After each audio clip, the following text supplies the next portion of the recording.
We're talking about death. We're all going to meet this. So we need to all get ready and understand that that is going to happen. We just don't know when.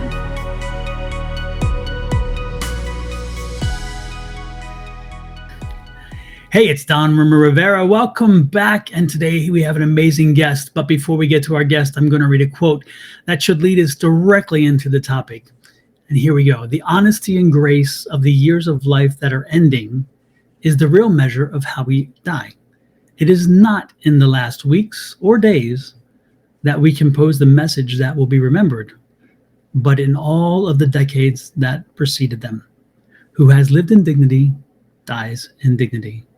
With that said, I'd like to introduce Bonnie Morris and let her tell you what she does and how she came about it. Go ahead, Bonnie. Welcome in. Thank you. My job, or my title now, is a certified end-of-life doula. Now, I'm sure people have heard of doulas, but when they hear the name, they think of birth, because a doula will help a mother have a child. What I do is on the other end. I help somebody pass away with dignity, come to peace with everything. I do a lot of teaching with the family, helping them learn the process and trying to take away the fear, because in our country especially, there is a lot of fear around death. And even the word death scares people. And, we're all going to go through it. So we might as well come to terms with that. How I started this, I spent my career in nursing at the end of life. And I can't tell you how many people that I would be with, whether it was in a nursing home or in a hospital, that I would try to help them learn that it's going to be a peaceful thing if they could just take a deep breath and calm down, because people get very scared.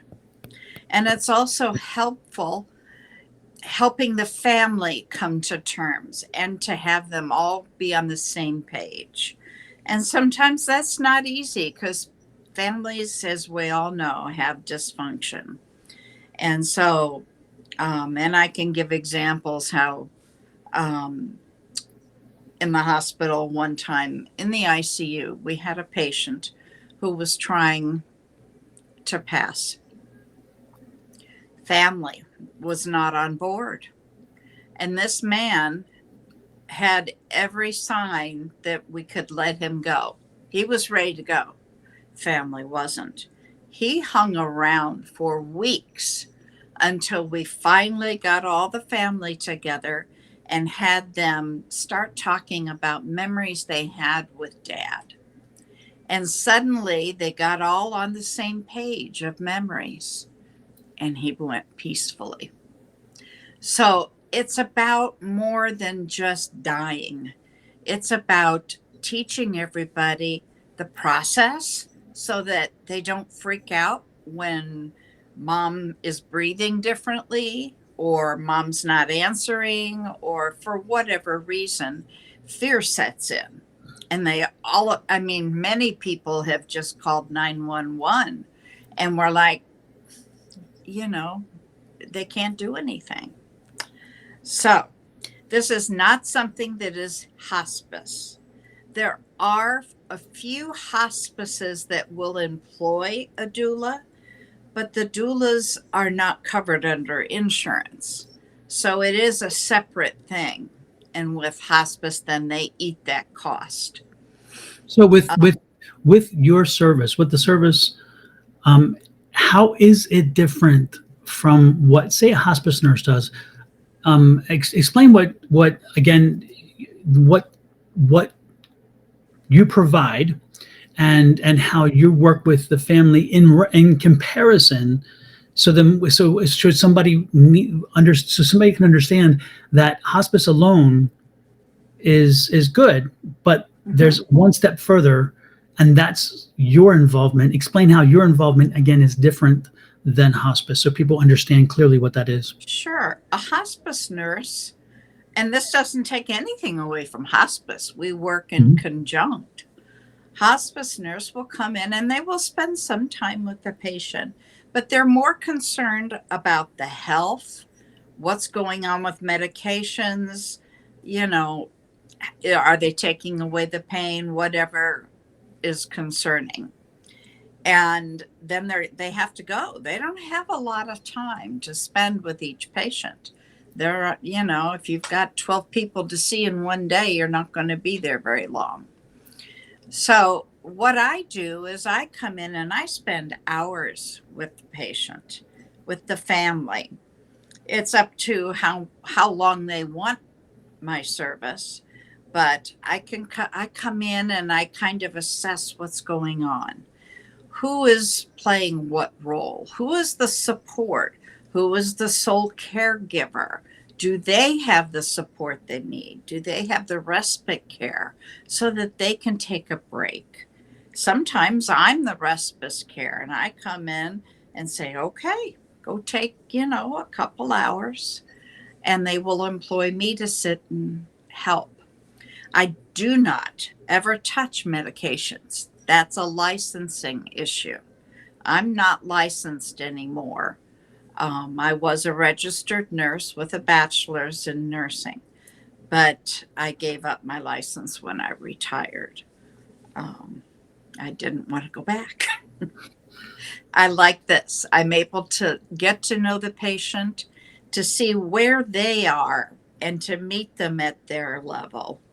If they are scared, I can come to that and try to help them learn whatever it is they're scared of. Um, Sometimes, So would it be fair? Would it be fair to say that then you're kind of helping to educate at a time when, again, when a topic is a very touchy topic and sensitive, because it's extremely sensitive because everybody knows what's coming anyway. So your role is not only to educate, but to help bring along their processes of thought to understand that, though we may not want the end to come, the end is coming. So again, it's like helping them navigate their emotions, their feelings, all these other things that go along with it, but helping them also to take an objective stance and understanding that ultimately we know where this will end up, and so be mhm, prepared for that as well. yeah. Is that kind of what I'm hearing? Yes, to allow them to come to terms with, we're talking about death. We're all going to meet this, but today or right now it's mom or dad's passing. So we need to all get ready and understand that that is going to happen. We just don't know when. And to understand the biological process so that they understand that when mom's not hungry or doesn't want to drink anything, that's okay. The body is shutting down. It doesn't need energy, it doesn't need fluid. And what's going to happen? Yes, they're no longer going to use the bathroom. Those processes that stop. And sometimes they stop gradually, sometimes very quickly. Mhm. Depends on what's going on. And it helps them to understand that so that they don't freak out, because that's Mhm. what happens. Um, Mom's breathing differently. Yes, that's part of the process. So we talk about all of that before they get there. So how soon or how late, depending on how you're marking time, how soon or how late do you come into the picture, and when is it more beneficial?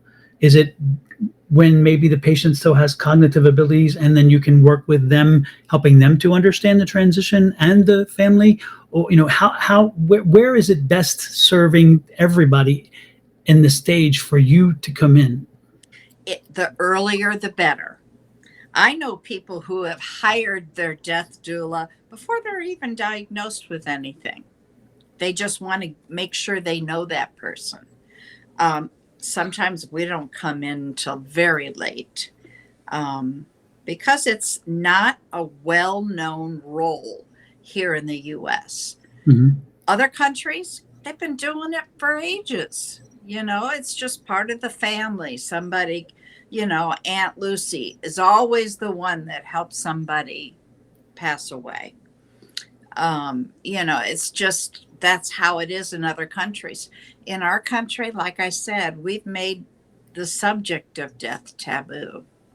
So we're fighting against that. And sometimes patients don't get diagnosed until very late in the That's process. true. That's true. So, and they come home and they might only be there a day or two.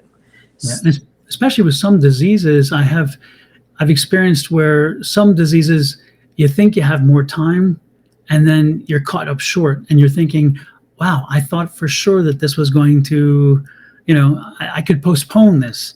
And so Mhm. it does seem to make sense that if they get in, if they get you involved, they bring you into the picture sooner, that occurrence of is not going to be so detrimental because again, with you being there earlier, they're already prepared what is coming and should even if that timeline speeds up for them with your educating them in advance, them and the family should at least ready and say okay, I understand this, and And so I can see how that makes sense. yes, and it makes it easier.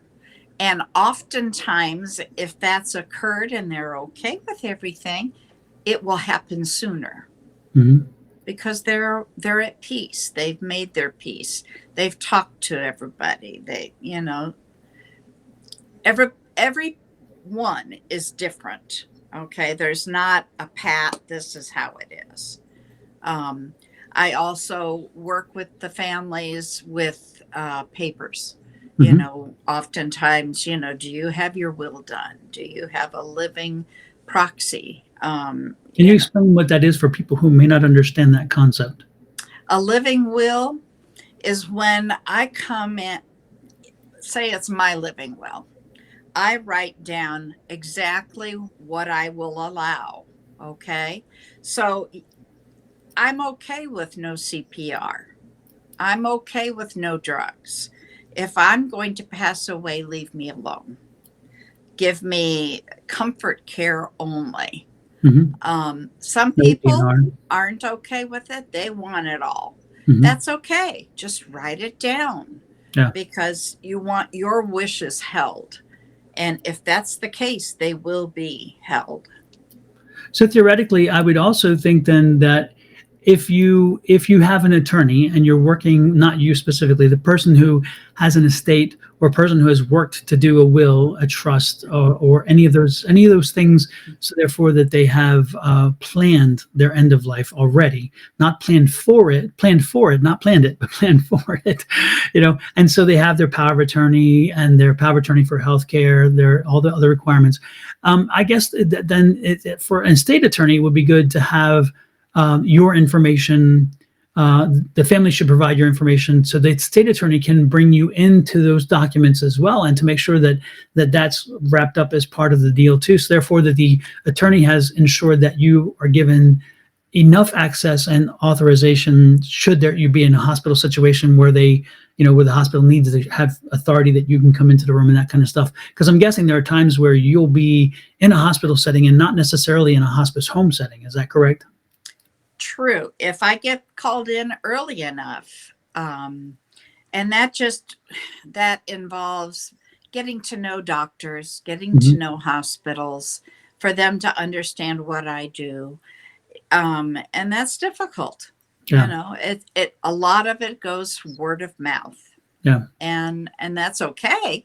But yeah, I can get called into the hospital. I don't necessarily need to be on any paperwork Hmm. except my contract with the family. Yeah. But Um, isn't there something about authorization to enter a room or whatever, or granted access to somebody, that kind of thing? Because this is not really a visitation situation. This is more of a service, or is that not a problem? it is a service. Hmm. Um, Visitation, I don't know that it would be a problem with that, because I'm called in by the family, or Yeah. the doctor has talked to them and said, this is what I think you need, or I'd like for you to meet this and, Right. see what can be done to help you. Yeah. Many times it can be somebody who doesn't have family. Yeah. And they would like somebody with them. Oh, I didn't think about that. That would be so comforting to have somebody there, Yeah. And, I can't be there 24/7. Right. Nobody could afford that. Right. But, if I have indications, I can hold a vigil. I can be there. It is a paid service, though. And so, sometimes you can't afford all of that. Yeah. So we pick and choose what's best. Exactly. Kind of like life, go to the grocery store. You look at the different meats. I can afford the chicken. I can't afford the filet mignon. Exactly. You have to make choices, but sometimes you buy the filet mignon because you'll figure it out otherwise. But and different doulas are different prices if Right, you right. want to get down to the dollars and cents of it. Yeah. Depending on experience. Exactly. Many times it's just a layman coming in and learning what is on the certification. Right. I came on the other end since I was a nurse already. That makes me a little more expensive than somebody else, paying for what I know. And again, there's a long, arduous process of education, learning, and testing that goes into getting certified. This is not like you go online and you type in a few things and get something. This is explain to people how this is again, because I think that sometimes we don't understand. In today's society, everything is immediate, and people want everything. And so it's a lot of work to become certified to do this work. And the cool part is by you being a nurse, you're bringing that scientific background with healthcare in general, which is wonderful. So again, you have that extended kind of icing on the cake already. But can you explain and help people understand how much work it takes to become this? And so this isn't a whim. When you wanted to do this, you chose to do this, and then you put that work in, and it's a labor of love for you, and not just a career. True. Yeah, I've had enough careers. That's okay. The problem with answering your question is there is no regulation with this, like there is with nursing or being a doctor or a therapist or whatever. So there is nothing that says, okay, you have to do this, this, this, and this. And okay, you're a school, you need to do this to be accredited. That's not there. So there are a ton of places that you can go and be certified. Sometimes it could be just a matter of printing a paper, unfortunately. I spent a lot of time choosing where I was going to do this. And yes, it took a long time, only because I had to go through all their process. I did it a lot faster than somebody learning from square one. Right. But I couldn't just test out, so to speak. I had to go through every module, chapter, whatever, and be able to take all their tests, so to speak. And then at the end, take a certification test. But it is not like a nursing exam. It is online usually. Some of them can be in person, but I haven't found too many of those. And of course, it costs money, like any education. And I guess for some, that depends on where you go. So I guess that it's a fair statement then to say, folks, when you are looking for someone to fulfill this role, do your homework as well and make sure that you're looking for somebody who has experience, has criteria, has fulfilled the criteria, the educational requirements that you would hope that they would have. And again, so folks need to do their research and find somebody like Bonnie who has been in the trenches and understands what it is and truly embraces this. And again, look at their resume, look at what the background is, look at what the certification they went through, who certified them, and how that took place, and so forth. Because it's like anything else. You're buyer beware. Make sure that it's like choosing a real estate agent or choosing a lawyer, choosing a doctor. Somebody can throw up a sign. The question is, are they because you have a name or because you have a sign does not mean you are really good at what you do. So another thing I would suggest is and I think Bonnie would probably support this, is that to have the conversation. Make sure they understand and they align with you, because if you notice right here with Bonnie, when she's talking, if you talk to her, she knows what she's talking about. You can hear it, you can feel it, you can see it as it radiates through the screen. And so, and that's what you want. You want to make sure you have the connection. Other things that they should look out for, Bonnie, when they're looking for somebody to do the service, things that maybe should give them a security or a confidence, or things that should maybe ring a bell and say, maybe that's not the person for me. What is it? How would you say, find somebody that aligns with you? What would you advise? Well, a lot of it is personality. Do you meld? Are you comfortable? Can you tell them your secrets, so to speak? Because those will come out and you have to feel comfortable. Do you have the same, you don't have to have the same belief spiritually. All I need is to know what it is you value, because I will hold up yours. I'm not going to impose mine. Could you repeat that? Because I think that is so important for this conversation. Mm-hmm. That's key right there, in my opinion, because again, you're not dictating to them your spiritual beliefs. Again, you are saying, I'm here to support you and yours. Right. I love that. That's exactly. That's amazing. And to try to get the whole family on. Now, when they're looking for somebody, not everybody is certified. It could be, somebody's aunt, like I said, Aunt Lucy, who has been doing this since she was young. And, so she knows the process. She can tell you what's going to happen. So it doesn't mean you have to have a nurse or a certified doula. You just want to get along well. You want to feel comfortable. Because, I'm in the house with the person, sometimes with other people around, sometimes not. There are so many variables, but I think number one is, do you get along? Do you feel like you can trust this person? Are you comfortable with their knowledge? It's like choosing anything. If there's a clash, try to find somebody else. You can look, if you want a certification, you can look at, there are a couple places that you can get online, and you'll find like a book of certified, and with locations, who's local. I can also do this online, where the only difficult part of that is I'm not able to really see if safety's a problem. One of the things I look for is are there safety issues? Is there a throw rug here that keeps getting gathered up and patient can trip over? That kind of thing.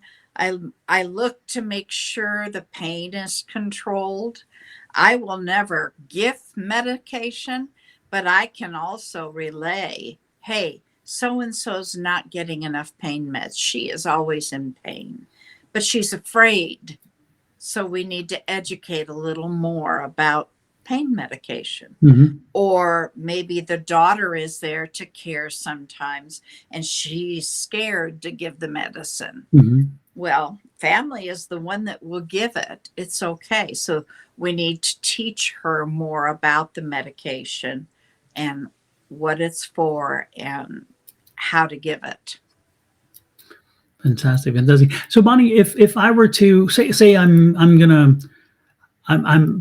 found out that a parent is dying, and I have had not, let's say this is the first of my parents to die, and I have no experience in death and dying, and then I heard about your service, and I call up and say, Miss Morris, I would like to have a conversation with you.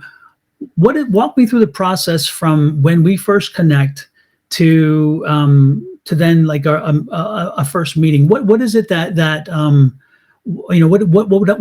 what would I expect? Help me to understand what to expect for at least the phone call and and through the first meeting. What is it that I would get from you to help me start this process? Well, first of all, it's just a conversation on a phone. And for my practice, the initial consult is not going to cost you anything. I'm not going to charge you anything until we've got a contract in place. So the consult is free. I can come out to your home. We can talk about this. It's all about how you would like to see your end of life be. Mm-hmm. And what are your beliefs? What is it you want upheld? First meeting, I just come into the home and we just talk. But at the same time, I'm looking for, is safety a problem? Is there, like I said, are there drugs in the way? Is there a problem with that? I ask about medications and pain control. I don't ever touch them. I can educate about them, but I will never change anything. That's a nursing issue. Now, at that first meeting, is it the person who is facing the end of life who sets it up, or could it be a family member, again having the authority through the person? How does It that could work? be a family member, and it doesn't have to have the authorization because Mhm. I'm not a legal professional. Right. Okay. So if it's Sally, the daughter, coming in, but maybe John Doe, the son, is in another state and he's the proxy for Mhm. healthcare. Well, this is already a process that's in motion. This person is going to die. Yeah. And so Sally has brought me in. And so we have a conversation and bring into that conversation the person who I will be helping. I help the whole family, but I need to meet the patient. Right. Right. Yeah. Super. Super. And if again, even so, say a situation happens where a patient is in a car accident, or they have some other reason why they are no longer cognizant. Okay. And so again, they are comatose or whatever else. I would think that your service would probably be maybe even more valuable in that situation, because the family can't communicate with the person, and therefore you can help the family better understand, since the patient can't have the conversation, the process. Am I right in that assumption, or help Well, me with that? there are some differences in Mhm. the scenario that you just described. The chances are that person's in the hospital. They're not going Mhm. to come out of the hospital. Right. Yes, I can be brought in, but basically the staff there should be doing everything I would be doing. Mhm. So I But can't. you could help the family help them understand the processes and understand what's coming in, and so they can prepare themselves mentally for that passing. Because again, I sometimes when it can. happens that fast, it's I would think that it's again you have somebody who's completely healthy, and all of a sudden you get a phone call, and that health is now in peril, if not pretty much on the way out the door. The family has to quickly come up to speed to the fact of dealing with all this. Okay. Do you see what I'm saying? A scenario for that would be somebody's just diagnosed. They've been not feeling well, Hmm. and they finally get to the doctor and they're diagnosed with pancreatic cancer. Hmm. Pancreatic cancer takes people quickly. Yes. There are a few who get to live longer, but generally speaking, it's not very long. So we have to get the family on board. We have to learn what the patient wants. Where do they want to be? Do they want to be in their bedroom? Do they want to be in the living room? Do they want a lot of people around them, or maybe only a few at a time? Do they want the area quiet? We're talking about when they are actually going to pass, when um, they can no longer communicate. What is it they would like?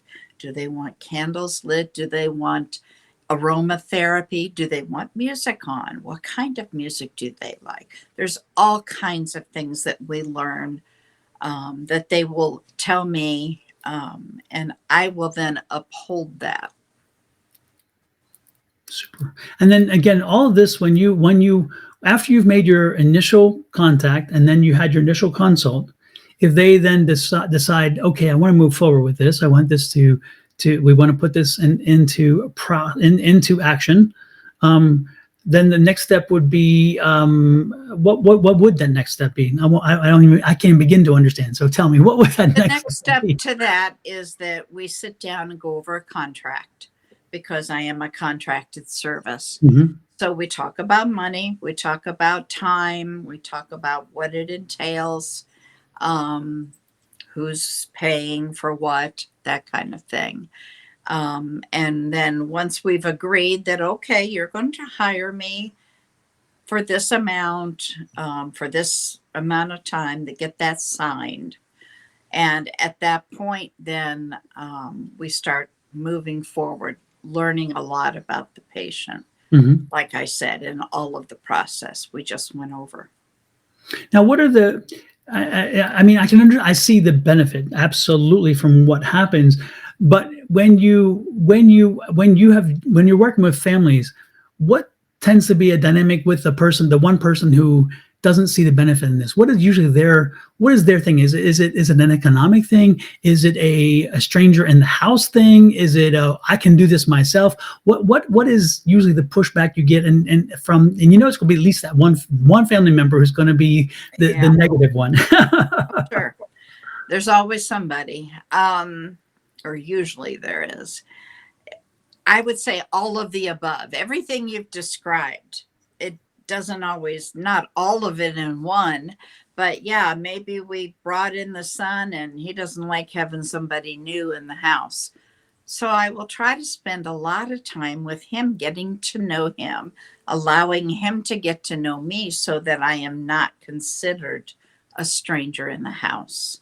Which comes back to that relationship connectivity thing, Exactly. It's all about that. the comfort And zone. then if it's more of a financial thing, well, unfortunately, things like this do cost money.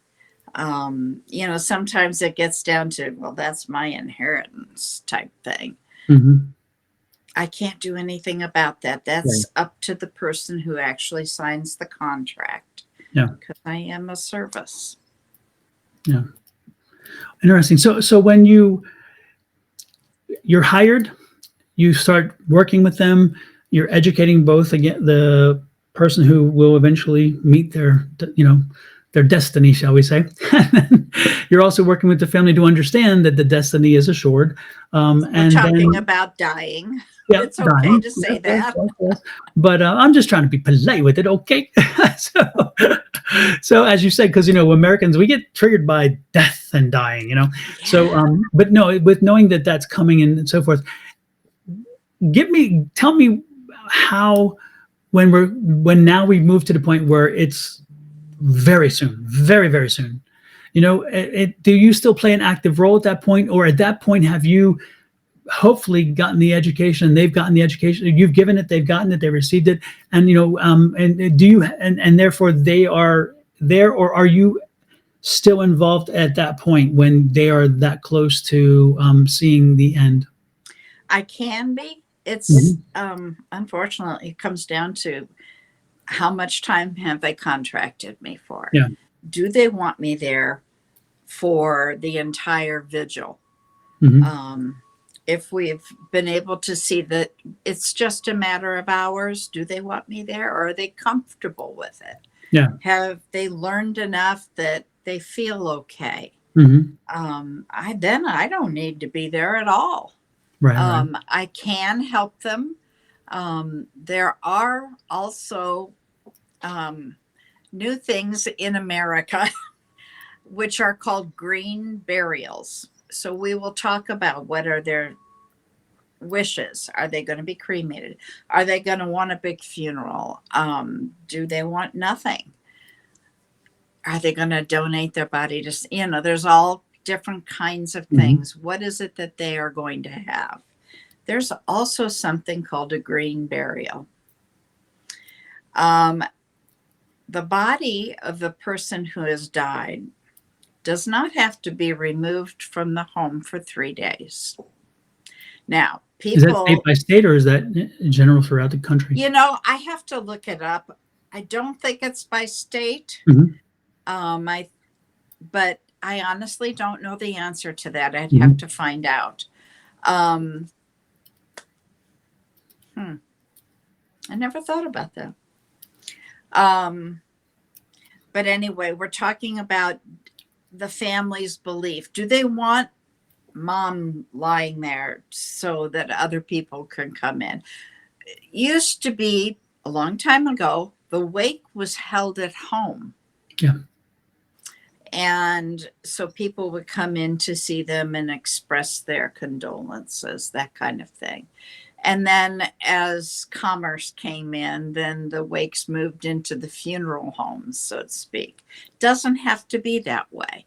And there are green burials, and that does differ state to state. A green burial, I've seen all kinds of things for green burials. So that's something I think I would discuss personally with the patient.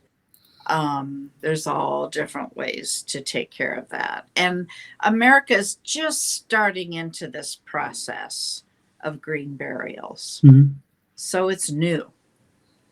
Yeah, I remember when my mom tells stories from time to time, she's talked about how when she was a kid, her grandmother was laid out in the living room. That was just what the people did back then. And so, that body was in the living room for days, and it scared the crap out of her because, that was what, but that's her first initial conversation with, her first initial opportunity to understand and learn about death and dying was her grandmother in her front room, And it's all about how you present it to children.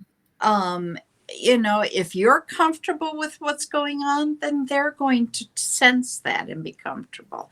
If they see everybody just sobbing, they're going to, why? What's happened? What's going on? Why is everybody so upset? And that creates fear. Yeah. And so, then that starts the whole thing about how death is scary. Mm-hmm. Instead of it's just part of the process. Yeah. Do you understand what I'm saying? Yeah, and it is, because again, we put such a mystique around it in this country, and the truth is we don't get out of life alive. It's one of the givens, Exactly. It's from the day we're born, we know that there will be an inevitability on the other side of that. So right. It's interesting. As we find ourselves winding down that clock, is there, of all the takeaways that and there's so many things on this topic. I mean, I'm blown away by and I've experienced, I think this, I've experienced the loss of my father, and we had hospice care, and he had brain cancer, and after 2 different remissions and then coming back and then it happening again, he's like, I don't want any additional treatment. I don't want anything else. It was hard for my mom. It was very hard for my mom to, even though he had told her, I don't want extraordinary cares. I don't want anything else. I can't do this again. I don't want to. We had to fight with her to help her understand and remember when he was healthy, when he was of sound mind last, and he had the 2, even after he come through the second one, he's like, I don't want to do this again. I will not do this again. And when she was in the hospital at one point, he told her, he said, now you understand how I felt and how I feel. And so please remember that should this come back, I do not and will not do this again. And that was his choice. And it was difficult for us as the family to bring her around because they Gonna were, lose her husband. yeah, they were short 60 years. They were a month away from 60 years together. And so, we had to work with her and help bring her around to the fact that it's not her choice. And that, yes, she would love to have him, but no matter what she does, she can't hold on to him because again, of the unique brain cancer that he had, the ultimate would have happened no matter what. The question is how much time, and his life, quality of life was important, and he no longer saw that. And so there was no value to it. So he did not want to proceed. So having gone through that, again, there's so many topics and so many things that would in my mind think about how we could wrap this up, but I don't think that's my job. I think I'm going to leave it to you to tell folks of all the things that are important to understand. What's the takeaway from this conversation and from what you do, and why it is so important to employ someone like you to help the family with this? I would say the most important thing that I do is to get everybody to the same point. Everybody needs to be on the same page. That is going to create a much more peaceful and easy passing. I know somebody currently who is losing someone, and until that person's in the hospital, but that they are having to get mom, like you said, for this person on board. And I think that has a lot to do with how come that hasn't occurred yet. Mm-hmm. And it's so much easier when I can then make sure that the patient's wishes are held. Mm-hmm. That then I have to be the strong one and go, I'm sorry, Aunt Lucy, but they don't want that. They only want one or two people at the bedside at a time. Yeah. So we're going to do what they wanted. And I have to enforce that. Yeah. Bonnie, if somebody is looking for this service, how can they reach out to you and help you and bring you into their situation? What's the best way to reach you? Well, my company is called Calling on Angels 1111. So they just merely need to give me an email at callingonangels1111@gmail.com. And then if they give me a phone number, I can contact them. Super. And folks, I will put this information in the description. So if you look under the description of this video, you will find Bonnie's contact information. And then again, don't hesitate to reach out to her. Thank you so much, Bonnie, for spending your time with me today and sharing this. I think folks needed to hear this. And again, this is something that, again, like you said, we tend to avoid in this country because that tough conversation can be tough, but it's needed. It's so needed. Mm-hmm. Yes, it really is. Coming to peace with it, because like you said, we're all going to go through it. Exactly. Well, with that said, I think we're going to be out of here. So until the next one, folks, please don't forget to hit that like, share, subscribe, and follow button. And then, of course, reach out to Bonnie should you need her services. With that said, we're going to go. Thank you again, Bonnie. Appreciate it. Thank you, Don.